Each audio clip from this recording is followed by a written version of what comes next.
Demos gracias a Dios por este día, por este tiempo. Démosle gracias a Dios porque nos permite hoy tener la disposición a través de su Santo Espíritu para congregarnos en torno a su palabra.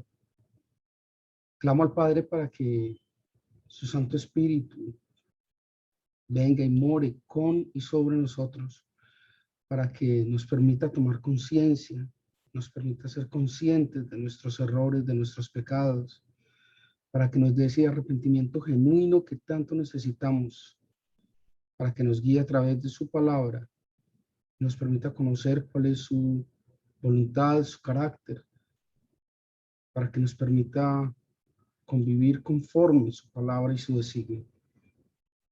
Padre, te clamamos por nuestros seres queridos, por nuestros seres amados, por las dificultades de todos y cada uno de nosotros. Te clamamos por nuestros dirigentes, te clamamos por nuestras familias, nuestros hijos. Gracias, Señor, por todo cuanto nos has dado, permitido y otorgado. Guíanos y oriéntanos, Señor, con tu espíritu de valentía y de dominio propio. No permitas que seamos extraviados, Padre. Guárdanos del mundo. Te lo suplicamos en el nombre de Jesucristo, nuestro hermano mayor. Amén. Amén. Veníamos desarrollando el tema de la santidad. En nuestra reunión próxima anterior, vimos algunos elementos de las generalidades que implicaba la santidad para quienes somos considerados hijos de Dios. Asimismo, la santidad es uno de los atributos de Dios. La santidad es uno de los elementos más relevantes y más importantes en la personalidad, en el carácter de Dios. Donde está Dios, solo, exclusivamente puede haber santidad. Donde está Dios, no puede haber pecado. Donde está Dios, solo los elementos separados para Él pueden estar presentes. Por algo, la palabra dice en el libro de los Salmos que Dios no utiliza, no emplea herramientas u utensilios impuros. Es precisamente porque Dios no puede trabajar a través del pecado.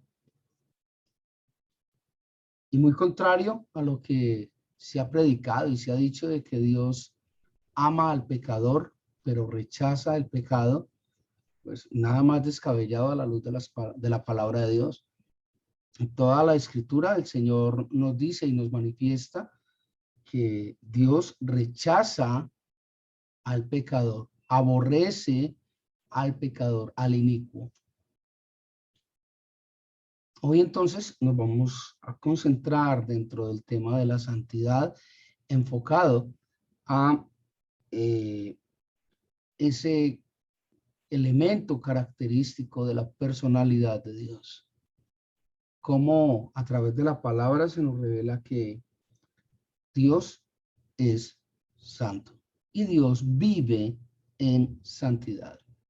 Y es precisamente lo que la palabra y el mismo Dios nos demandan frecuentemente, vivir en santidad. Vamos, como siempre, a nuestro referente bíblico, a nuestra referencia bíblica para ver qué nos dice la palabra de Dios sobre la santidad de Dios. Vamos, por favor, al texto de Éxodo, capítulo 15, versículo 11. Éxodo, capítulo 15, versículo 11.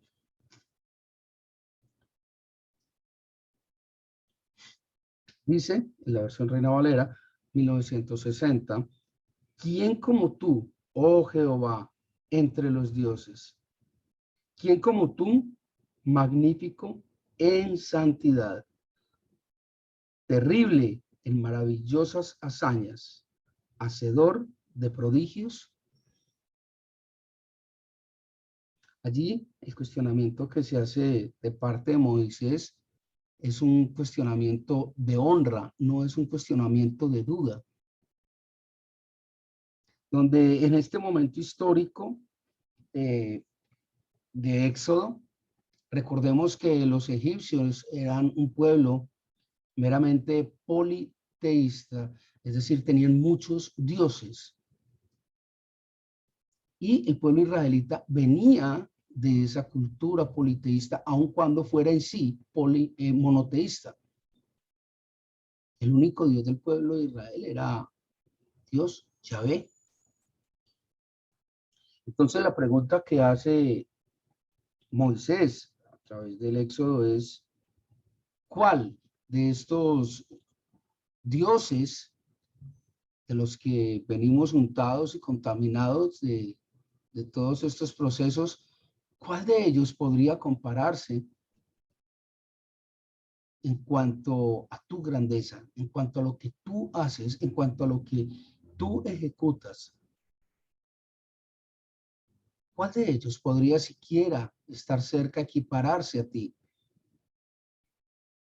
Y yo creo que es una pregunta que valdría la pena que nos hiciéramos, en especial cuando estamos atravesando nuestro propio desierto, en especial cuando estamos enfrentando esas dificultades en las que uno simplemente no ve la salida, en la que uno definitivamente, aquí no hay nada que hacer. Y qué tan bueno que cuando en muchas ocasiones dijéramos que sea la voluntad del Señor. Qué bueno que realmente aceptáramos, tomáramos, decidiéramos por la voluntad del Señor. Lamentablemente es algo muy típico en las clínicas, los hospitales. No esperando a que sea la voluntad de Dios. Y esperando que sea la voluntad de Dios, cuando esa persona que estamos acompañando muere, ¿por qué te lo llevaste, Señor? ¿Por qué te lo llevaste? Y no era pues la voluntad de Dios. ¿Y quién te dijo que alguien en la vida era eterno? El único eterno es Dios. Y como ese ejemplo de pronto un poco cruel, hay cientos de ejemplos. Hágase tu voluntad. Y cuando se hace la voluntad de Dios, no hacemos más que un cuestionamiento fuerte, directo, sobre la decisión de Dios. No es ese cuestionamiento de honra que hacía Moisés, que acabamos de ver en Éxodo 15, sino que es un cuestionamiento de reto, es un cuestionamiento de duda sistemática, es un cuestionamiento de querella ante Dios. Hágase tu voluntad, pero pareciera que el resto de la frase lo dijéramos dentro de nuestra mente o dentro de nuestro corazón. Hágase tu voluntad conforme lo mío. Y es grave, porque no es la voluntad de Dios. Queremos que Dios se convierta en el genio de la botella. Señor, deseo, entonces subamos la Biblia y aparece el deseo. No, no. ¿Qué acaso no está escrito en la misma palabra? Mis pensamientos son más altos que los suyos. Mis ideales no son más grandes que los suyos. Entonces, ¿cómo no dejarnos guiar por aquel que tiene una condición muy, muy, muy superior a nosotros? Qué tremendo. Hágase tu voluntad, Señor, cualquiera que sea. Vamos, por favor, a 1 Samuel, capítulo 6, versículo 20. Primera epístola de Samuel, capítulo 6, versículo 20. Y dijeron los de Bet-Semes: ¿quién podrá estar delante de Jehová, el Dios Santo?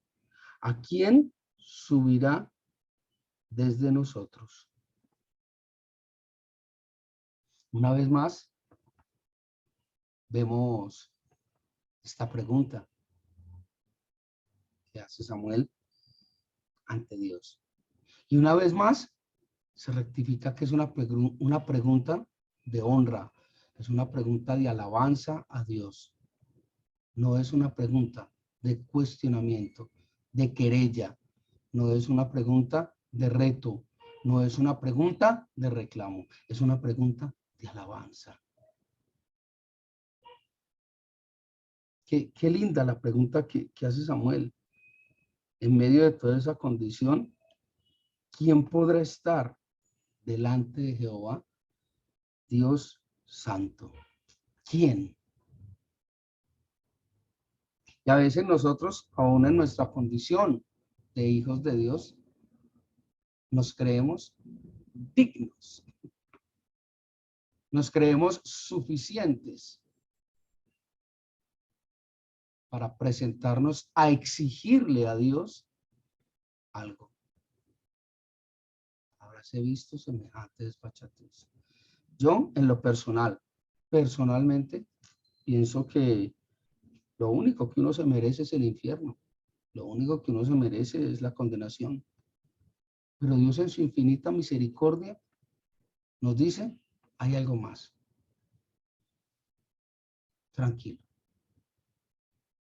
Pero ese hay algo más tranquilo no es gratuito. Ah, no. No, señor. Si fuera gratuito, entonces sería lo mismo estar en santidad que estar en pecado. Tan no fue gratuito que alguien tuvo que pagar por mí para que yo pudiera ser reconocido como hijo adoptivo de Dios. Alguien. Eso no fue gratis. ¿Quién dijo? Eso no fue gratis. Jesucristo tuvo que pagar por mí con su sangre en la cruz y por todos aquellos que quieren, desean ser hijos de Dios. Jesucristo murió en la cruz del Calvario potencialmente por todos. Todo aquel que quiera se acoge. Efectivamente, por muy pocos. Así está escrito, porque muchos son los llamados y pocos son los elegidos. Entonces, porque nos han explicado o porque hemos leído o porque hemos escuchado, somos hijos de Dios y como hijos de Dios tengo derecho a exigir. Usted conoce el proceso por el que ha pasado. ¿Usted escogió a Dios o Dios lo escogió a usted? ¿Cómo es la cosa? ¿Usted decidió amar a Dios o Dios lo amó a usted desde siempre?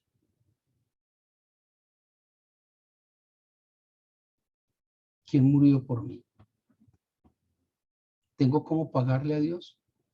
Una vida no me alcanzaría y efectivamente no me alcanza.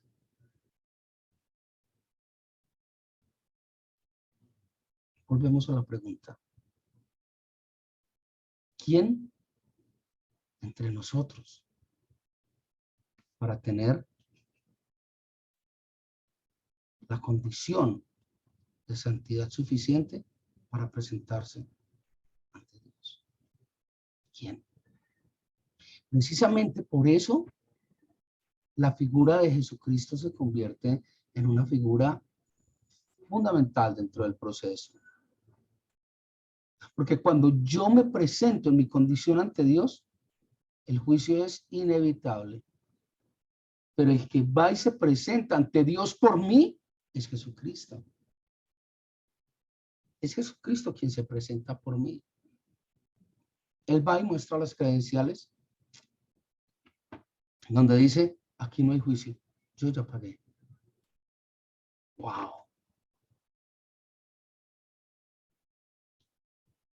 Remontémonos siquiera las últimas, no sé, 24, 48 horas, no sé.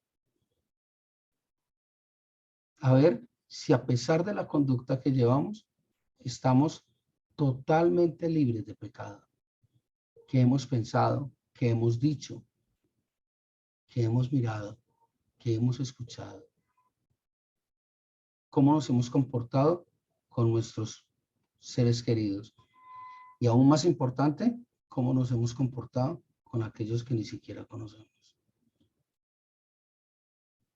No se trata de tener el título. Los títulos no sirven de mucho. Ni en la vida profesional, ni en la vida cristiana. Si usted realmente es hijo de Dios, si usted es autoproclamado hijo de Dios, que se note. Y eso se nota en la forma en que usted lleva su vida. Y eso se nota en la forma en que usted convive en la sociedad. Y eso se nota en cosas tan simples como en su forma de conducir hasta su forma de orar. Lo que quepa en ese rango. Cómo se dirige a los clientes, cómo se dirige a sus compañeros, cómo se dirige a sus familiares, cómo se dirige usted a Dios. ¿Cómo se dirige usted a sí mismo? Dirige de hablarse, no de gerenciar, no de dirigir, sino de comunicación.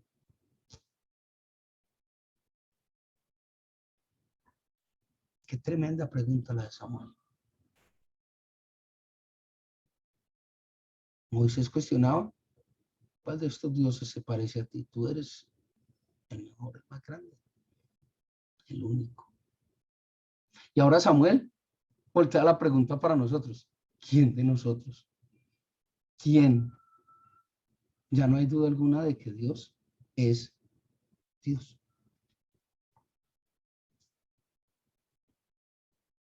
Qué tremendas estas preguntas que nos van cuestionando y nos van ubicando de alguna manera en nuestra posición real. Vamos, por favor, a la palabra de Dios, al Salmo 99, versículo 9. Salmo 99, versículo 9. Dice el Salmo 99 en el versículo 9, exaltad a Jehová, nuestro Dios, y postraos ante su santo nombre, porque Jehová, nuestro Dios, es santo. Miren el proceso. Moisés pregunta, ¿qué Dios? Samuel pregunta, ¿quién de nosotros? Ya definido ese aspecto con esos dos componentes, ¿qué Dios? ¿Quién de nosotros? Con eso claro, afirmamos como lo hace el salmista. El salmista afirma claramente, dice, exaltad a Jehová, nuestro Dios. Nuestro Dios. Ya hay una afirmación clara y contundente. Ya hay una afirmación que no da ningún lugar a inquietudes de ninguna clase. Qué tremendo este salmo. Exaltad a Jehová, nuestro Dios. Como es nuestro Dios, como nosotros no somos dignos, entonces entramos a la presencia de Dios postrados, hincados ante Él. Dice el Salmo, postrados ante su santo monte, porque Jehová, nuestro Dios, es santo. Y todavía nos preguntamos si es necesario andar en santidad o no. La Biblia dice muchas cosas. Es que Dios es un Dios de amor. Entonces yo puedo amar al que sea, como sea y cuando sea, con tal de que ame. No, eso no es lo que dice la palabra. Es que yo soy hijo de Dios y yo como hijo de Dios puedo hacer lo que quiera. No dice pues la palabra que contra nosotros no hay ley. No, eso no es lo que dice. Lo que dice la palabra es que contra las cosas del Espíritu no hay ley. El problema es que las cosas del Espíritu demandan de nuestra parte un comportamiento dentro del Espíritu. Demandan de nosotros un reflejo en toda nuestra existencia a través del Espíritu. Y es ahí donde nosotros nos equivocamos. Y es ahí donde prima nuestra voluntad por encima de la voluntad de Dios. Y es ahí cuando nosotros nos equivocamos y le reclamamos a Dios, Señor, ¿por qué? Señor, ¿por qué yo? Señor, ¿por qué a mí? Señor, ¿qué hice para merecer esto? Qué tremendo cuestionamiento nos hace David a través del Salmo 99. Qué tremendo cuestionamiento. Creo que todo esto no es más que una gran sacudida para ubicarnos y, como decían las abuelas, ponernos en su lugar, en nuestro lugar, ponernos allí donde tenemos que estar. Dejar de estar mariposeando por ahí, volando. Dejar de estar por allá en las nubes y aterrizar a cuál es realmente nuestra posición y a quién oramos realmente cuando le oramos a Dios. ¿Y por qué lo hacemos? Qué tremendo. Recordemos que la palabra dice que Dios rechaza al soberbio, pero acoge al humilde de corazón. El Salmo nos recuerda postrados ante su santo monte. Porque Jehová nuestro Dios es santo. ¿Cómo entramos? En arrogancia y en soberbia. Aquí se hace lo que yo digo. O entramos humildemente y nos postramos ante Él y le decimos, Señor, hágase tu voluntad. No como yo quiero, sino como tú decides. Me acomodo. Si las cosas van bien, a ti sea la gloria y la alabanza.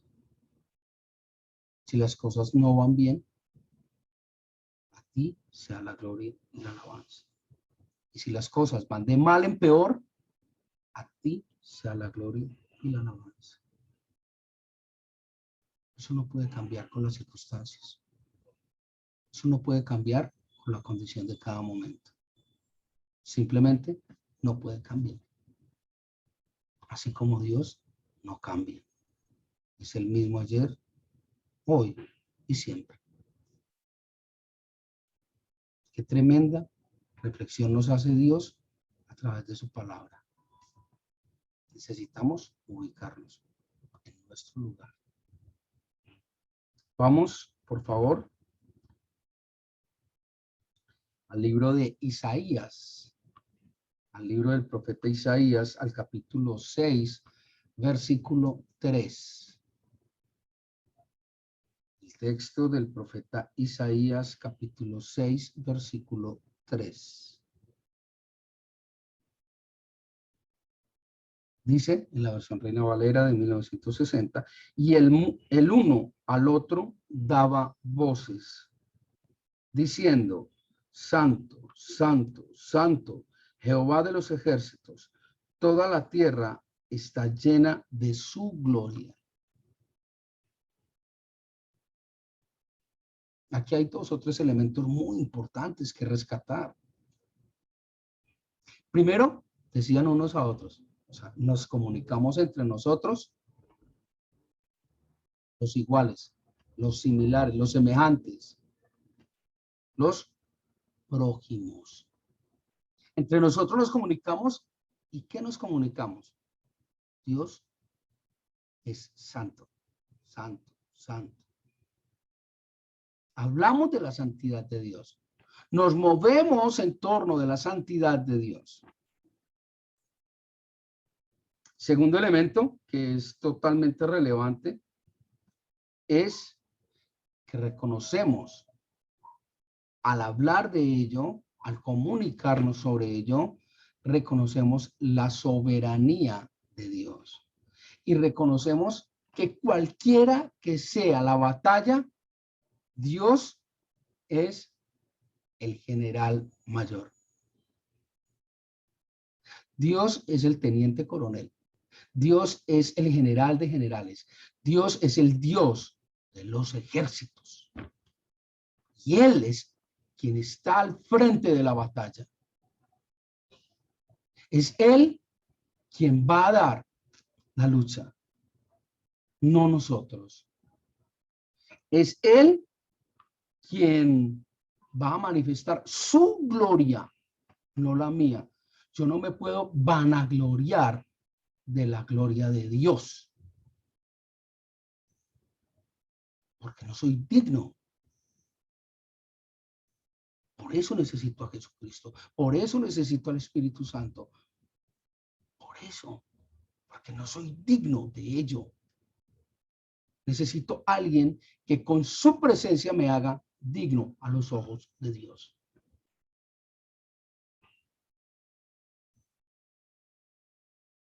Qué fuerte, qué tremendo. Y el último de los aspectos relevantes de este texto de Isaías es de que toda la tierra está llena de la gloria de Dios. Ah, si eso es verdad, entonces ¿por qué ocurren cosas malas? Porque a la gente buena le pasan cosas malas y a la gente mala le pasan cosas buenas. ¿Mm? No, pues que toda la tierra está llena de la gloria de Dios. La Biblia no explica, no da ninguna sustentación de por qué a la gente buena le ocurren cosas malas. La Biblia no dice que sea un tema de karma, del karma dharma. La Biblia no dice que sea un tema de merecimiento. La Biblia no dice que sea un tema de acción y reacción. Lo que sí dice la Biblia frente a esto es que a las personas que obran y proceden mal, el fin es de muerte y destrucción. Y a las personas que obran bien, su fin es un lugar en el reino de Dios. Eso sí lo dice. También dice la Biblia que nos esforcemos permanentemente en la buena batalla. También dice la Biblia que no debemos temer. Es lo que más se repite en toda la palabra de Dios. No temas. También dice la palabra de Dios, claramente lo dice, y en muchas partes también lo dice, muchas partes, dice que no va a ser fácil. Por el contrario, la Biblia dice que la vida en el mundo es complicada. Por eso Jesucristo en una de sus muchas oraciones al Padre le dice, Señor, no te pido que los saques del mundo, sino que los guardes en el mundo. Guárdalos. El mismo Jesucristo nos dice a nosotros, en el mundo tendréis aflicción, pero confiad, yo he vencido al mundo. Como nosotros no podemos en nuestra condición humana, necesitamos a alguien que lo haya hecho, para que nos muestre, para que nos guíe, para que nos oriente. Y es ahí cuando aparece Jesucristo. Y si tengo la instrucción, el amor, la convivencia en Cristo, automáticamente tengo el Espíritu Santo. Si tengo el Espíritu Santo, esa es mi credencial para presentarme ante Dios. Qué reflexión tan severa, tan fuerte nos hace Isaías. Qué tremendo, qué fuerte. Por último, como parte de nuestra reflexión del día de hoy, vamos al texto de Apocalipsis, al capítulo 15 de Apocalipsis, al versículo 4. Apocalipsis, capítulo 15, versículo 4. Una vez más, ¿qué particular? Es una pregunta. Dice el texto de Apocalipsis, ¿quién no temerá, no te temerá, perdón, quién no te temerá, oh Señor, y glorificará tu nombre? Pues solo tú eres santo, por lo cual todas las naciones vendrán y te adorarán, porque tus juicios se han manifestado. Wow.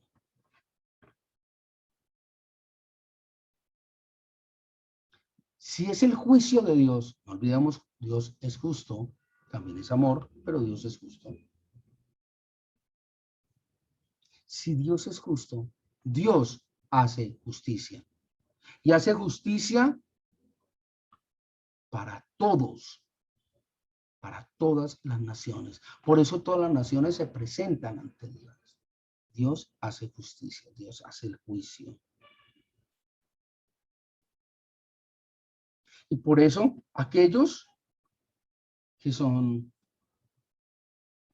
reconocidos como hijos de Dios, el llamado es muy simple. ¿Quién no te temerá si tú eres Dios? ¿Quién no te temerá? ¿Mm? Llegó el momento del juicio. ¿Quién no te temerá? A veces nosotros tenemos una actitud como seres humanos, como personas, a veces tenemos una actitud desafiante con Dios y retadora. Tratamos a Dios como si fuera cualquiera de nosotros, cualquier humano. Y eso es un tremendo error. No podemos humanizar a Dios. Y asimismo no podemos nosotros endiosarnos.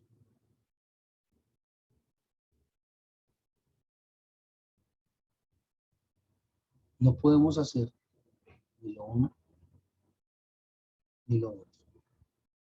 El planteamiento es simple y es sencillo. Yo soy creación e hijo de Dios. Dios no es mi creación. Dios no es mi sirviente. Dios no es mi genio de la botella. Yo no sé cómo hay unas congregaciones donde lo único de lo que se habla es Dios todopoderoso. ¿Necesita un carro? Hágale de una. Imagínenselo, marca, color, o sea, visualícelo que Dios se lo va a dar. Necesita un novio, una novia, un esposo, una esposa, visualícelo. Dios se lo va a dar. Solo tiene que sobar la botella y decir las palabras mágicas. No, ese no es Dios. Ese no es el Dios de santidad del que habla la palabra. Por el contrario, el Dios del que habla la palabra es, tú eres Dios, tu voluntad es buena, agradable y perfecta. Lo que tú hagas, eso es. Lo que tú hagas, eso es.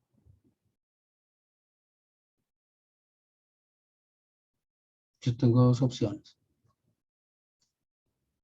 O escucho y hago caso, o no hago caso, aún habiendo escuchado. No hay otra opción. De manera que la invitación el día de hoy, nuestra reflexión del día de hoy es a revisar quiénes somos a la luz de Dios, quién es Dios a la luz del mundo, y si hago o no hago caso de las cosas de Dios. Padre, te queremos dar gracias por este tiempo de reflexión. Queremos agradecer, Señor, porque en esta congregación tu presencia, Señor, nos llena, porque tu palabra, Señor, nos ilumina. Gracias, Padre, por tu palabra. Gracias por este tiempo que nos das. Gracias, Señor, por este espacio. Gracias, Padre, por la fe. Gracias, Señor, por tu Santo Espíritu. Gracias, Padre, por la vida de Cristo, por su resurrección. Gracias, Señor, por haberme amado primero. Gracias, Señor, por habernos escogido. A ti sea la gloria, a ti sea la alabanza. Señor, ten misericordia a aquellos que no te conocen. Padre, ten misericordia a nosotros. Padre, ten misericordia de aquellos que aún conociéndote no se acercan a ti. Padre, guíanos a través de nuestro día. Ora en nosotros, Señor, a través de tu Santo Espíritu. A ti, Padre, sea la gloria, la alabanza, la adoración. Hoy siempre, Señor, por todos los siglos, a ti oramos, a ti clamamos, Señor. En ti confiamos y a ti nos entregamos, Señor. Haz de nosotros, Señor, un espíritu dócil para saber escuchar, hacer lo que tú nos pides, lo que tú esperas de nosotros. Haznos, Señor, dóciles para reconocer, Señor, que tú eres Dios todopoderoso, único, santo. Gracias. Gracias, Señor. En tu mano nos ponemos nuestras dificultades, nuestras batallas. Tú eres Jehová de los ejércitos y en ti hemos confiado, Padre. A ti, Señor, sea la gloria y la alabanza, hoy y siempre, por todos los siglos, en el nombre de Jesús. Amén.